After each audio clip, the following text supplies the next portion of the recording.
A Imperatriz Sorella reinava da sua torre dourada de onde 1000 olhos artificiais vasculhavam cada canto do império. Nada escapava sob a sua vigilância. Conversas sussurradas em tavernas, cartas escritas às pressas, até mesmo os sonhos de seus súditos pareciam ser ao seu alcance. Sob o seu governo, o medo e a ordem eram inseparáveis, sustentados por um sistema de leis implacáveis e guardiões leais apenas a ela. Muitos a viam como uma protetora divina, enquanto outros sussurravam que sua obsessão pelo controle era um sinal de loucura. Mas todos sabiam, uma vez sob seu olhar, nada havia como escapar. Quer então transformar esse iceberg cultural em algo um pouco mais interessante e assim colocar a relação com a autoridade em algo muito mais intenso? Então sim, bora!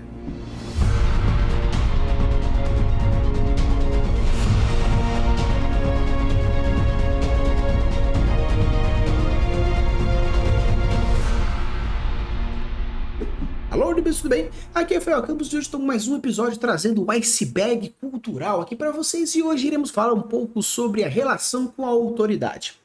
Uma coisa interessante é que quando a gente fala sobre poder, quando a gente fala sobre tipos de governo, são coisas bem diferentes. E quando falamos da relação com a autoridade, estamos falando muito mais como nós, indivíduos, vemos o poder e como nós, sociedade, vemos o poder. E isso é uma relação que muitas vezes se torna um conflito de personagem, uma plot idealizada, um quê de obstáculo. Então hoje eu vou trazer alguns aspectos interessantes que você pode abordar dentro desse iceberg cultural para deixar a sua história mais interessante. Eu estou falando em técnicas para deixar uma trama muito bem estipulada, mas são pontos interessantes que às vezes você pensa: puxa, a minha história está precisando de um temperinho, a minha história está precisando de um cenário um pouco mais vivo.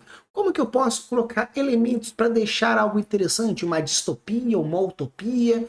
Então, que tal falar essa relação que tem com a autoridade? Estou precisando de uma descrição para deixar alguma coisa mais interessante, com um aspecto de quero deixar essa cidade com um ar mais A, com um ar mais B. Então hoje irei trazer algumas técnicas interessantes de observação que você pode utilizar para deixar a sua relação com a autoridade bem mais legal. O primeiro ponto que você pode colocar para deixar esse iceberg cultural um pouco mais no topo são as hierarquias sociais. É você entender como que existe essa relação hierárquica. Se é um império, se é um reinado, se é um ducado, se é algo mais com faraó, tudo isso tem mecanismos diferentes de observação e como que essa sociedade vai lidar com isso ou com aquele outro. No caso de um reinado, existe uma visão de um rei, nós temos a visão de uma rainha e existe relações de nobres onde a relação que existe não necessariamente é algo divino. No caso de um imperador, às vezes pode ter como pode não ter, mas no caso de um faraó, por exemplo, com certeza é algo mais divino. É a observação que existe onde nós temos o faraó lá em cima como o Deus Supremo e nós aqui embaixo.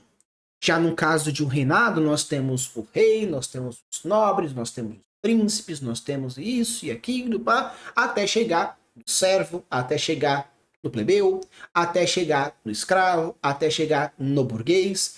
Então você percebe que existe diversas relações diferentes onde existe essa faixa etária. Além dessa faixa etária, sim, nós temos também a faixa hierárquica econômica. Existe, no caso, um rei mais jovem, existe uma rainha mais velha, existe um duque. Então você percebe que a relação que existe entre a conformidade dentro dessa estrutura de hierarquia faz com que você tenha diversidades de observação. Você pode colocar um rei muito velho, onde as pessoas veem aquele como um rei sábio, ou um rei fraco. Da mesma forma como um príncipe jovem pode ter uma visão de uma virilidade, ou mais de algo imaturo, onde uma rainha pode ser vista como algo supremo dominante ou simplesmente como um objeto a ser cobiçado. Então você pode ser a construção em que vai sendo colocada e vai tendo elementos onde você vai colocando essas pecinhas e essas pecinhas vão gerando possibilidades de visão. E essas possibilidades de visão é interessante porque nós temos as diversidades de ação as diversidades de reação e como o respeito ou o desafio perante essas imagens podem gerar. Então, se você constrói uma hierarquia com um funcionamento, com uma faixa etária, com uma faixa econômica diferente ou até mesmo a questão de gênero, você pode gerar visões, ações e reações diferenciados que vão construir uma persona política, e essa persona política pode gerar em relação ao povo um respeito, uma admiração, uma serviciência, ou simplesmente um asco, ou uma desordem, ou até mesmo algo que fala: não, eu poderia fazer melhor. Porque, querendo ou não, eu sou uma pessoa mais velha, ou mais experiente, ou mais isso, ou mais aquele outro. Então, o interessante de você colocar um pouco mais acima o seu iceberg cultural, principalmente com relação com isso, é você estipular quais seriam os seus padrões hierárquicos que vão representar o seu poder e como isso pode gerar gatilhos diferentes dependendo de qual é a conformidade e as estruturas diferenciadas. Então fica aquela dica super supimpa para você, aquela dica muito marotaça para você construir o seu mundo fantástico, seria: quer deixar as relações um pouco mais intensas e aquele gostinho mais gostoso? Estipule qual é a hierarquia interessante, a conformação do seu poder, do seu tipo de governo, e coloque possibilidades de interpretação de nichos diferentes, faixa etárias, opções, funções, no caso até mesmo de dentro e de fora, e você pode assim criar formas e conexões, essa teia mais entroncada, e você vai colocando os aspectos que podem ser tanto compatível com o seu personagem quanto conflitante. O seu personagem, ele está dentro de algum grupo, no caso, um grupo dos pescadores, que vê aquele líder como um líder bom, mas ele vai contradizer isso? Ou, no caso, ele está dentro de um grupo que é contra isso, mas ele é a favor? Ou, no caso, ele reflete aquilo, ele está dentro de um grupo que é a favor e ele também é? Ou num grupo que é contra e ele também é?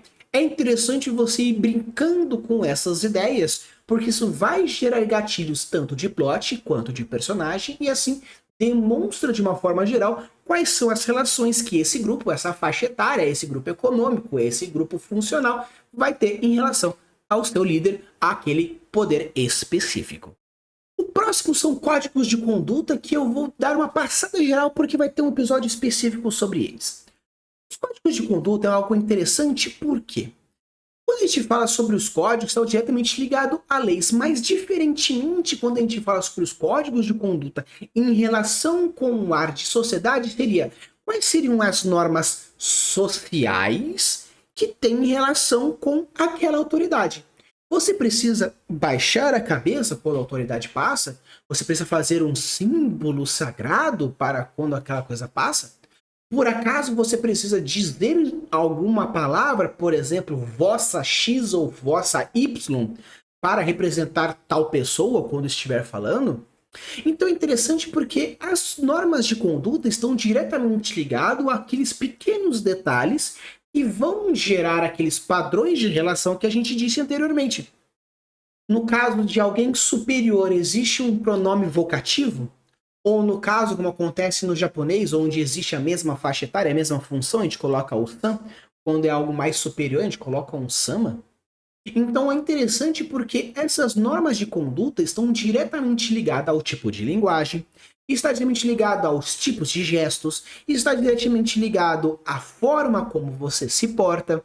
Então, nesse quesito, algo que eu vou detalhar mais profundamente num outro episódio sobre gestos de conduta, ou no caso, códigos de conduta, é você abordar questões tanto sociais, onde você precisa fazer algo para com aquilo, códigos mais de conduta relacionado à linguagem, onde existe vocativos, existe pronomes, existe outras coisas mais relacionadas à linguagem, e os códigos de conduta também relacionados às penalidades. Quais seriam as leis relacionadas a esse aspecto? Então é interessante que o código de conduta ele aborda 3 pontos importantes que até a gente já falou em vídeos anteriores. O primeiro é a questão do Gêmeos Loci relacionado com os fatores que você vai identificar. A própria relação com a autoridade, que a gente colocou no tópico anterior, que vai relacionando e vai dizendo, e o tópico de leis, onde essas leis possuem a lei, o que precisa ser feito, o que acontece se não seja feito. Então, o legal é que os códigos de conduta, você pode muito bem construí-los com uma forma mais direcionada à relação com a autoridade, relações sociais ou, no caso, leis.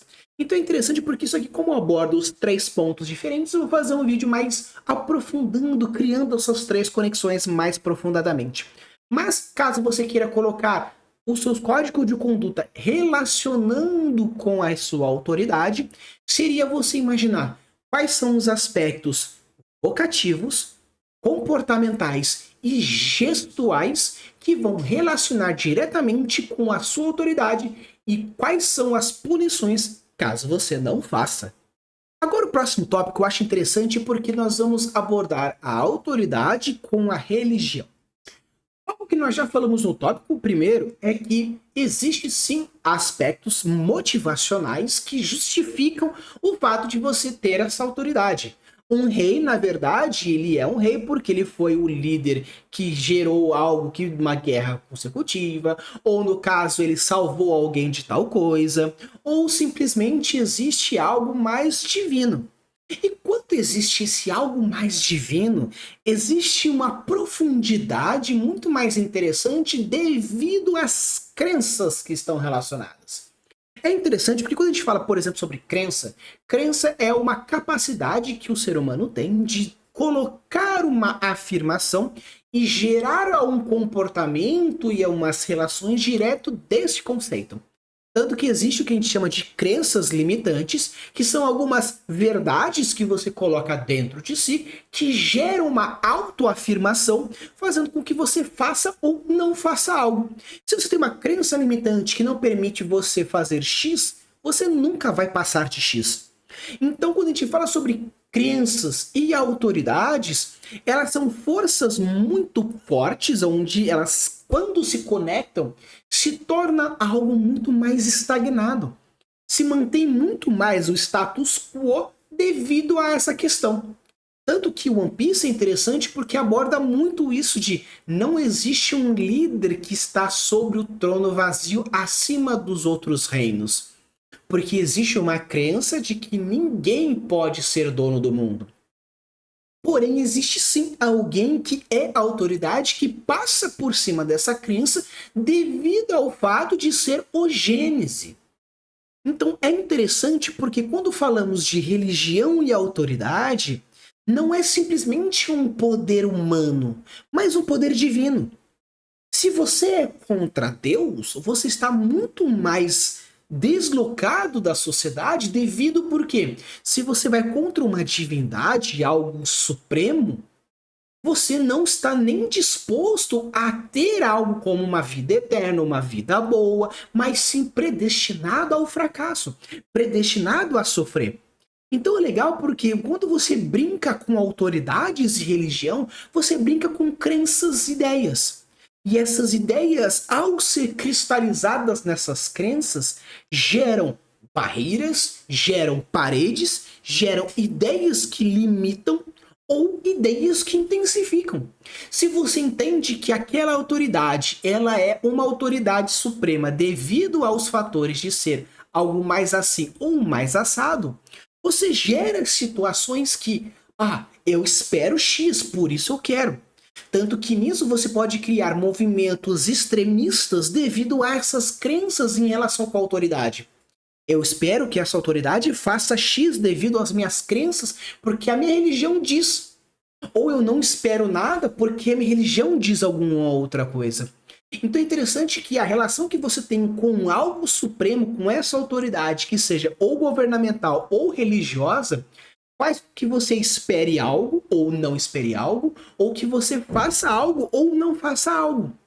Pessoas pagam a questão de dízimo porque acreditam que isso vai gerar numa vida após a morte algumas coisas que vão ter um benefício depois. E essa é a crença dela. E ela trabalha em cima dessa crença. Então, quando você fala sobre as ideias transformadoras e as ideias que criam obstáculos, quando você tem uma autoridade falando, aí sim, perfeito. Tanto que quando a gente fala sobre o gatilho da autoridade, é o quê? É alguém que você acredita ser potente, superior ou algo maior que você, que diz para você o que você acredita, o que você entende, e isso faz que você se torne algo mais admirável. Você admira aquele ser e cria uma ideia e cria uma crença, se tornando uma ideia construtora que vai te levar para um caminho X ou Y. E quando a gente fala sobre divindade, amor, ideias, paixões, deveres, karmas, cativações, capitais, pecados capitais, tudo isso gera o quê? Dependendo como a religião funciona, você vai criando as suas crenças em relação com a autoridade. O próximo é o símbolos de poder, que é algo interessante porque você fica mais na cara da descrição, porque é algo mais palpável. Os símbolos de poder são como a autoridade demonstra esse poder e como aqueles que estão abaixo interferem, estão diretamente ligados a esses símbolos. Bandeiras espalhadas mostram uma relação de autoridade patriota quando você mostra o seu pertencimento perante aquela bandeira. Da mesma forma que existe o hino da bandeira como uma forma de você ressaltar aquele símbolo que representa a sua democracia, o seu império, a sua ditadura. Fotos espalhadas do seu líder mostrando que ele está sempre presente e essa relação autoritária de eu sou o pai, eu sou a mãe que protege e como o pai e a mãe precisa educar, ele sabe o que é bom para os seus filhos. Então é interessante porque quando você fala sobre essa relação dos símbolos de poder, você pode criar tanto os próprios símbolos que representam a sua cultura, a sua cidade, como por exemplo, uma estátua, uma bandeira, um cartaz, ou simplesmente um nome, ou cores que simbolizam, ou simplesmente uma ideia. Uma ideia pode ser algo interessante onde que é espalhado para a sociedade que o líder, no caso a líder, ela tem olhos em todos os locais. Mesmo que não existam câmeras, mesmo que não existam realmente tecnologias para isso, o fato de ter a foto dela em todos os locais faz com que as pessoas imaginem o que poderia estar por detrás daquele retrato. É um simbolismo de proteção onde ela quer o seu bem, então ela está em todos os lugares? Ou seria uma imagem onde ela está vendo você em todos os pontos? Então não se preocupe, eu estarei ciente. Então, símbolos de poder são algo interessante porque além de você intensificar quais são os padrões narrativos que você vai colocar dentro da sua cidade, você também coloca situações diferentes onde a problemática da sua história, o conflito que desenvolve, vai gerar atribulações diferentes. E se você construiu todos os aspectos do começo até então, você vai girar qual é o fator hierárquico envolvido, quais são os códigos de conduta, tanto que da mesma forma que na Igreja Católica, quando a galera passa da fim de igreja, faz o sinal da cruz como uma bênção e uma proteção perante aquilo, existem alguns países que quando você está diante da foto do líder, você precisa fazer uma ação diferente. E isso está relacionado tanto aos gestos relacionados à condição das, caso, códigos de conduta, mas também estão ligados com os fatores de poder.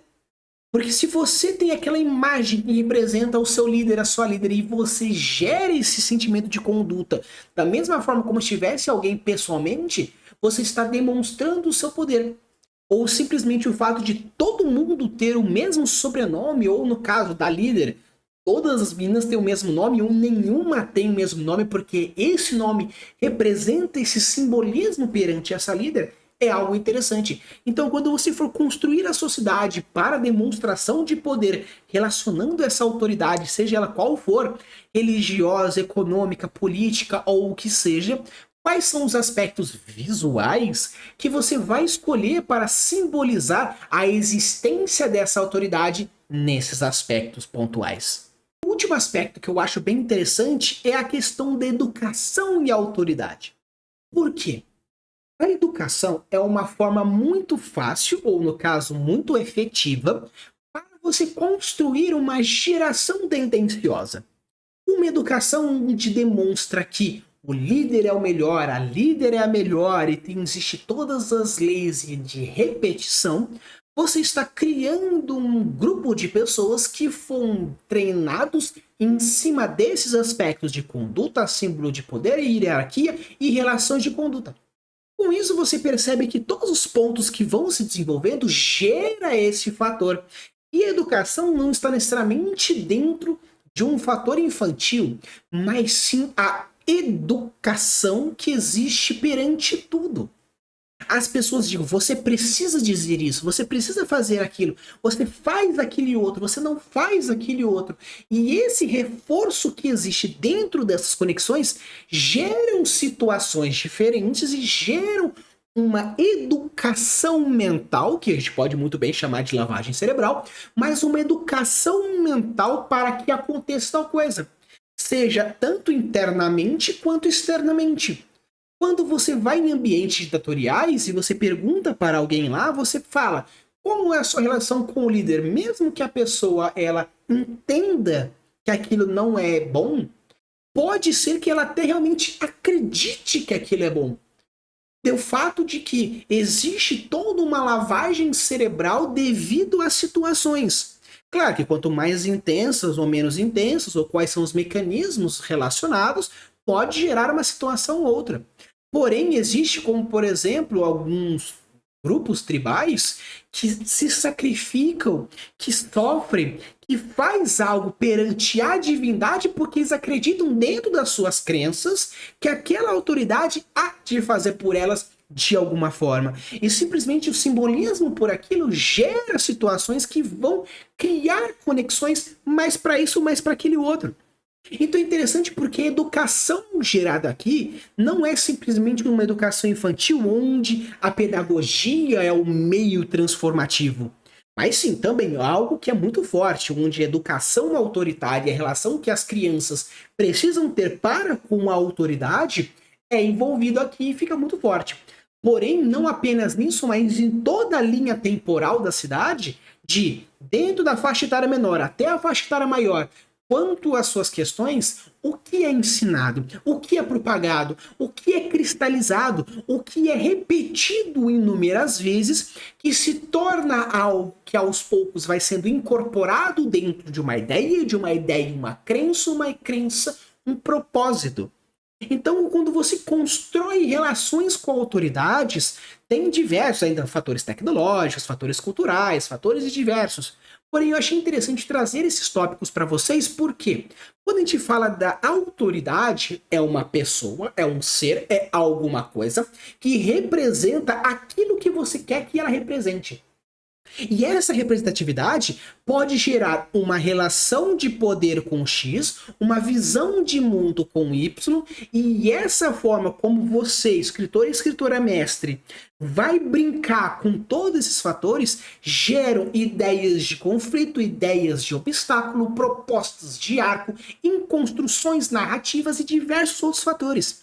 Então, bem legal disso é que o aspecto sociocultural, onde nós temos a relação interna e externa dessa autoridade tendo reforços de conduta, de leis e símbolos, geram situações que vão se construindo e com isso você pode, dentro de um aspecto menor, realmente um iceberg cultural, colocando pequenos pontos ou algo mais bem desenvolvido, como acontece, por exemplo, no Avatar: A Lenda de Aang, onde o Império do Fogo diz essa forma e constrói essa forma. Ou no caso do livro 1984, onde a construção como um todo gera essa ideia. Tanto que o Big Brother, o Grande Irmão, tem como esse principal elemento.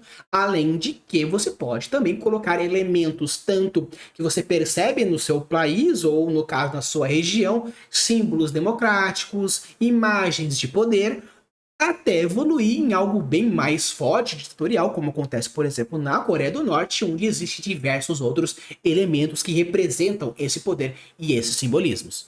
Então, pessoal, esse aqui foi o meu vídeo falando sobre a relação com autoridades e diversos outros pontos. Eu pretendo voltar com os icebergs culturais, onde eu já falei, trazendo mais elementos, mas eu pretendo terminar todos eles antes de a gente chegar no próximo tópico.